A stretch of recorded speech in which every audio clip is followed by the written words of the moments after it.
आपने मर्यादाएं तोड़ दी, आपने सारी व्यवस्थाएं अनुशासन भंग कर दिया, मरे बिना इसे स्वर्ग क्यों ले आए? अरे नारद ने कहा कि इंद्र महाराज कोई बात नहीं, चलो मेरे साथ आ गया। संत दरस का यही फल होता है कि जीते जी स्वर्ग मेरे साथ आ गया है। एक काम करो।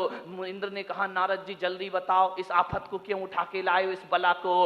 अरे बोले आफत नहीं है, भिखारी है बेचारा, मांग रहा है। अरे बोले काय का भिखारी, आदमी है, और ये आदमी यदि 2 दिन भी यहां रह गया तो मेरे स्वर्ग को नरक बनने में ज्यादा देर नहीं, इसे जल्दी दफा करो। तो इंद्र से कहा नारद ने कि कुछ नहीं, आया है बेचारा, मेरे वचन खाली नहीं जाए, हीरे मोती से भर दो, इतना सा कटोरा लेके घूम रहा है, क्या बिगड़ता है तुम्हारा? इंद्र ने कहा कोई बात नहीं, इसे जो देना है वो दे दो, लेकिन ज्यादा देर इस आदमी को स्वर्ग में रखना खतरनाक है, इसे वापिस पृथ्वीलोक में भेज दिया जाए।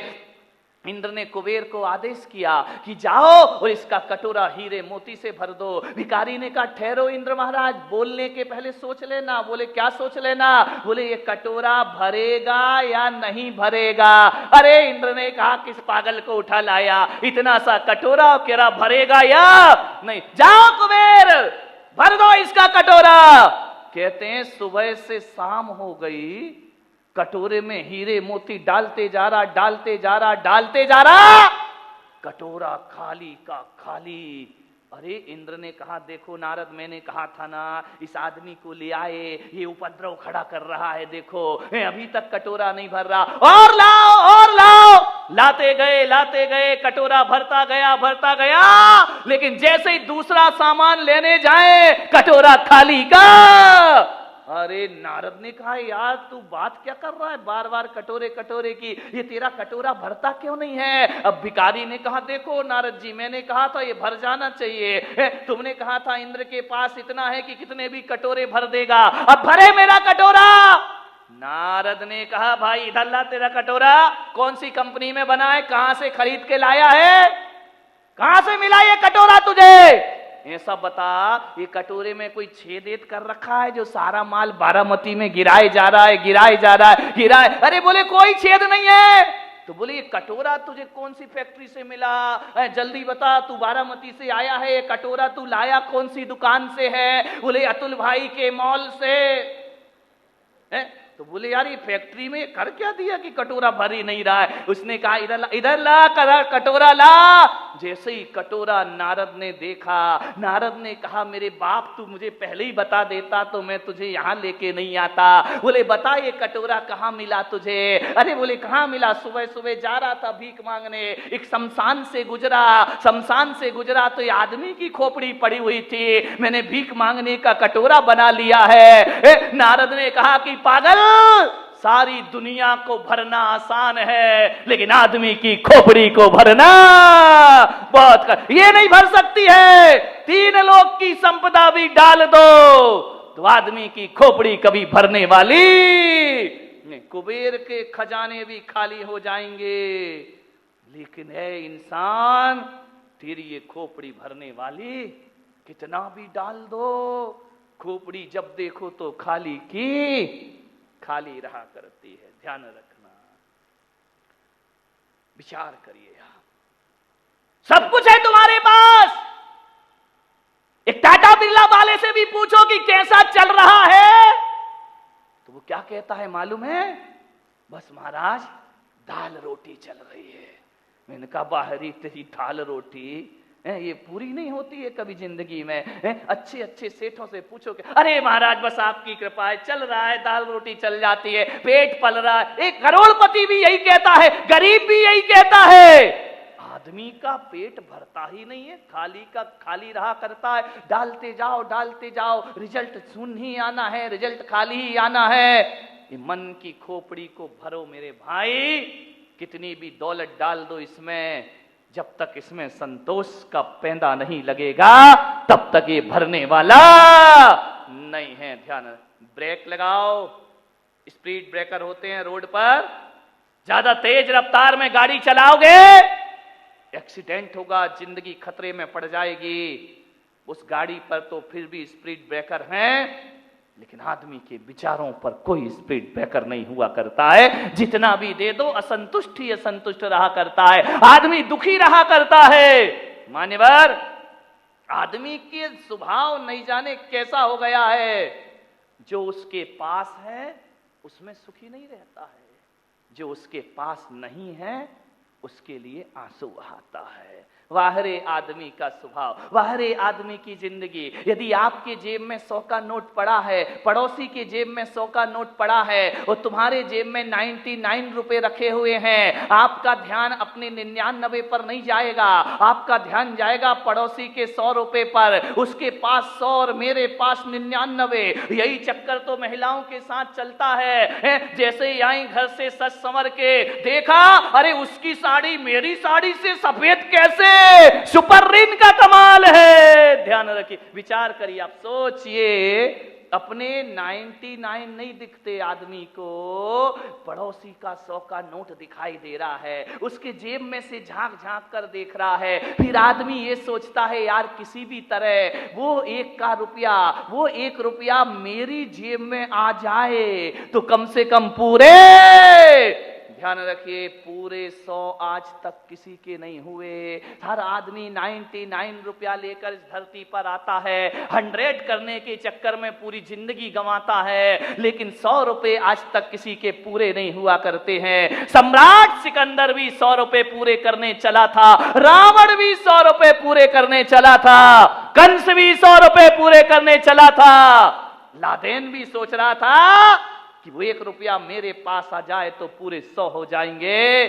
ध्यान रखना, कितने आए और दुनिया से चले गए, 1 रुपया आज तक किसी को प्राप्त नहीं हुआ है। परमात्मा ने तुम्हें इस धरती पर भेजा है, 99 रुपए दे करके भेजा है, लेकिन जन्म से लेके मृत्यु तक आदमी 1 रुपए के पीछे भागता है। ध्यान रखिए, और वो 1 रुपया जिंदगी पूरी हो जाती है और वो 1 रुपया कभी पूरा नहीं हुआ करता है। ध्यान रखिए, भागते जाता है आदमी, भागते जाता है, दुखी जीवन अपना करता है।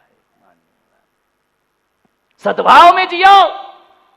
भगवान महावीर ने कहा है कि जो कुछ भी तुम्हें मिला है उन उपलब्धियों का उपयोग करो, पर उस पे अहंकार मत करना, और जो तुम्हारे पास नहीं है उसके पीछे पागल बनने की कोई जरूरत नहीं हुआ करती। सब तो मिला है तुम्हें, क्या नहीं दिया ईश्वर ने? 2 आंखें दी हैं, 2 हाथ दिए हैं, पैर दिए हैं, दिमाग दिया है, रूप दिया है, रंग दिया है, सब कुछ परमात्मा ने तुम्हें दिया है। फिर भी आदमी असंतुष्टि में जिया करता है, जीवन को दुखी किया करता है। एक विचार करी, कभी ख्याल किया आपने, आपके मुंह में 32 दांत है, कितने दांत हैं? नहीं है, क्या बोलते मराठी में, समझ आ रहा? आपके मुंह में कितने दांत हैं? घर रख के आए हो क्या? आवाज तो निकालो थोड़ा सा। सीरियस होने की जरूरत नहीं, गंभीर होने की जरूरत नहीं है, मेरी बातों को सुनिए, सुनकर के हृदय में उतारने का प्रयास करिए। 32 दांत आपके मुंह में है। जीभ कितनी है? एक ही है ना?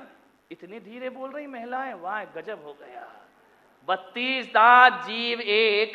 कभी आपने ख्याल किया यदि एक दांत टूट जाए तो ये जीव जो है ना लीलावती, वो बार बार वहीं वहीं जाती है, वहीं वहीं जाती है, आजू बाजू के दांतों को नहीं देखती है। एक दांत टूट जाए तो जीभ फिर टूटेगी, जीभ जाएगी यही कहेगी मेरा दांत कहां है, मेरा दांत कहां है। अरे पगली, एक दांत के लिए दिन भर परेशान हो रही है, 31 दांत का सुख भोग ले, अभी 31 दांत तेरे भाग्य में। लेकिन आदमी एक के पीछे रोता है। 10 उंगलियां भगवान ने आपको दी हैं, एक उंगली टूट जाए तो आदमी रोता है, टेंशन करता है, दुखी होता है। ऐ नादान, जीवन में यदि सुखी होना है, एक उंगली की चिंता मत कर, 9 उंगलियां तुझे प्राप्त हुई हैं, उससे अपने जीवन का नहीं बटोरता। जो है उसमें हमें सुखी नहीं रहना है, जो नहीं है उसके पीछे आदमी पागल बनता है। ध्यान रखिए, विचार करना है। तो एक सेठ था, उसका बहुत बड़ा पेट था, बैठा था अपने बगीचे में। उसने अपने मुनीम को बुलाया एक दिन और मुनीम से पूछा कि मुनीम जी जरा एक बात तो बताओ, मेरे पास दौलत कितनी है? 70-80 साल का हो रहा है, बताओ जरा मेरे पास दौलत कितनी है। मुनीम ने कहा कि सेठ जी, इतनी दौलत है कि मैं एक दिन में नहीं बता सकता हूं। अरे सेठ ने कहा 2 दिन ले लो, 3 दिन ले लो, मुझे पूरी जमीन जायदाद, रुपए पैसे की बैलेंस शीट मुझे चाहिए। सेठ जी, मैं अकेला तो नहीं कर सकूंगा। अकेले नहीं कर सकोगे? बोले आपके पास दौलत इतनी है, मैं अकेला 4 दिन में हिसाब कैसे बनाऊंगा? तो सेठ ने कहा कितने दिन लगेंगे? बोले मेरे जैसे 10 मुनीम और आ जाए तो महीना भर तो लगेगा तुम्हारी हिसाब किताब लगाने में, और वो भी पूरा हो जाए इसकी कोई गारंटी नहीं। अरे सेठ ने कहा फिर भी कोशिश करो, 10 मुनीम और लगा लो। आज मुझे अपनी संपदा का ब्यौरा चाहिए कि मेरे पास कितनी दौलत है। 10-10 मुनीम लग गए। महीने भर बाद सेठ ने बुलाया, 10 मुनीम खड़े हो गए, बताओ मेरे पास कितनी दौलत है? मुनीम ने कहा सेठ जी, हम 10 मिलके भी आपकी संपदा का हिसाब नहीं लगा पाए। अरे कितना समय लगेगा भाई? बोले समय तो छोड़ो, इतनी दौलत है तुम्हारे पास कि हिसाब लगाते लगाते हमारी भी जिंदगी खत्म हो जाएगी, तो भी संपदा की कोई कमी आने वाली। अरे सेठ छत पे गया, मुनीम भी छत पे गया। सेठ ने मुनीम से कहा, मुनीम जी एक काम करो, हिसाब नहीं लग रहा है, अंदाज बताओ कि मेरे पास कितनी दौलत है। बोले जो आप छत पे खड़े होके देख रहे हैं, दूर दूर तक जितने भी खेत दिखाई दे रहे हैं वो सेठ जी सब आपके हैं। बोले मेरे हैं? बोले हाँ। जितने भी मकान हैं ये सब आपकी जमीन पर बने हैं, बहुत दौलत है आपके पास, और बैंक में जितना भी बैलेंस है सेठ 50% तो तेरा है। बोले मेरे पास इतनी दौलत? बड़ा खुश हुआ सेठ। बोले यार 20-25 साल की उम्र में मैंने कुछ तो कमाया इस धरती के लिए, इतनी दौलत मेरे पास। मुनीम ने कहा इतनी? बोले फिर भी सेठ जी एक बात मान के चलो कि आपकी दौलत का हिसाब इतना ही है कि आप तो क्या, आपके बच्चे भी 1 रुपया ना कमाए तो भी आराम से जिंदगी कट जाएगी, उन्हें कुछ भी करने की जरूरत नहीं है, आपकी ये पीढ़ी भी पल जाएगी और आने वाली पीढ़ी भी आपकी। अरे सेठ बड़ा खुश हुआ। बोले चलो यार, मेरा जीवन तो कट गया, मेरे बच्चों की जिंदगी भी आराम से गुजर जाए। बड़ा खुश हुआ सेठ, बड़ा आनंदित हुआ सेठ। ध्यान रखना, जब दृष्टि सद्भाव पे होती है तो आनंद पैदा हुआ करता है, और जब दृष्टि अभाव पे होती है तो दुख और पीड़ा प्रकट हो जाती है, चिंता प्रकट हो जाती। सेठ बड़ा खुश था कि मेरे पास इतना है, पूजा करता, पाठ करता, दान करता, दक्षिणा करता, सब कुछ करता। सेठ बड़ी शान से बग्गी पर बैठ करके मंदिर आता, लोग सेठ को प्रणाम करते, जय जिनेंद्र करते, राम राम करते, नगर सेठ पधारे हैं, नगर सेठ पधारे हैं। जहां से निकल जाए ट्रैफिक जाम हो जाया करता था, सेठ की सवारी आ रही है। सेठ बड़ा सुखी था, इतना कमाया, भगवान के पास गए, हे प्रभु तूने मुझे कितना दिया है, इतना दिया कि मैं भी बैठकर खाऊं और मेरे बच्चे भी बैठकर खाएं, इतनी दौलत। बहुत सुखी हुआ सेठ। एक दिन की बात, सेठ पलंग पे लेटा था, लेटे लेटे सेठ के मन में एक विचार आया कि यार ये मुनीम ने कितनी दौलत बताई थी मुझे। एक गलत विचार पैदा होने लगा सेठ के मन में। एक बात याद रखना बारामती वालों, गलत विचार कभी भी पैदा हो सकते हैं आपके मन में, और एक गलत विचार का अंकुर फूटा नहीं कि जिंदगी नरक में बदले नहीं। ध्यान रखना, आपसे बड़ी विनम्रता से निवेदन करूंगा कि गलत विचार पैदा हो उससे पहले उसे वहीं मसल देना बड़ी जोरों से, नहीं तो एक गलत विचार तुम्हारी जिंदगी को नरक बनाने में पर्याप्त हुआ करता है। चाहे वो गलत विचार पत्नी के प्रति हो, चाहे वो गलत विचार पति के प्रति हो, चाहे वो गलत विचार सास ससुर के प्रति हो, चाहे वो गलत विचार दोस्तों के प्रति हो, चाहे वो गलत विचार संतों के प्रति हो। एक गलत विचार तुम्हारी जिंदगी को बर्बाद करने के लिए पर्याप्त हुआ करता है। सेठ के मन में एक विचार उठ गया, कभी भी उठ सकता है आपके मन में गलत विचार, सावधान रहिए। सेठ के मन में विचार उठा, गलत विचार। बड़ा सुखी था सेठ। एक विचार पैदा हो गया कि यार मुनीम ने बताया था कि इतनी दौलत है, तू भी बैठकर खा और बच्चे भी बैठकर खाएं, लेकिन मुनीम ने ये तो नहीं बताया कि बच्चों के बच्चों का क्या होगा। अरे सेठ ने कहा, हाँ यार मुनीम ने ये तो हिसाब ही नहीं दिया मुझे। अरे मैं बैठकर खाऊं ये भी ठीक है, बच्चे बैठकर खाएं ये भी ठीक है। अरे इतना तो एक गरीब भी कमा लिया करता है, मैं काहे का सेठ हूं, मेरे बच्चों के बच्चों का। उस रात सेठ को नींद नहीं आए, करवट बदलते रहा। एक समय वह था कि तकिए पर सिर रखता था और गहरी नींद आती थी, और आज एक गलत विचार पैदा हो गया, सारी रात बर्बाद हो गई। मेरे बच्चों के बच्चों का क्या होगा। परेशान हो गया सेठ, मैंने क्या कमाया, 80 साल की उम्र हो गई, अब शरीर जवाब दे रहा है, और मुझ मूर्ख ने बच्चों के लिए कुछ किया ही नहीं। ध्यान रखना, अभी तक सेठ सुखी था, एक अच्छा विचार था तो बड़ा आनंदित था। एक रात में सेठ दुखी हो गया।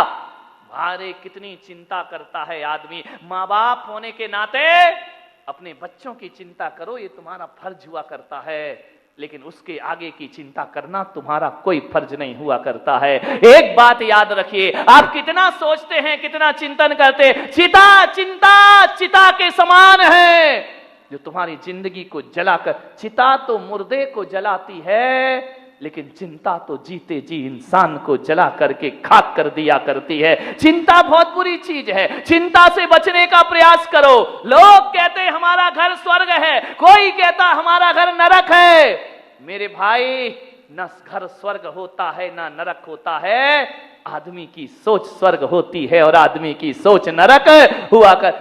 घरों में सीढ़ी होती है ऊपर जाने के लिए, लेकिन एक बात ध्यान रखना, जिस सीढ़ी से आदमी नीचे उतरता है उसी सीढ़ी से आदमी ऊपर भी चढ़ा करता है। ध्यान रखिए, चढ़ने की सीढ़ी अलग हो कोई जरूरी नहीं, उतरने की सीढ़ी अलग हो कोई जरूरी नहीं है। आदमी जिस सीढ़ी से उतर रहा है, यदि थोड़ा सा मुड़ जाए तो उतारने वाली सीढ़ी चढ़ाने का काम भी किया करती है।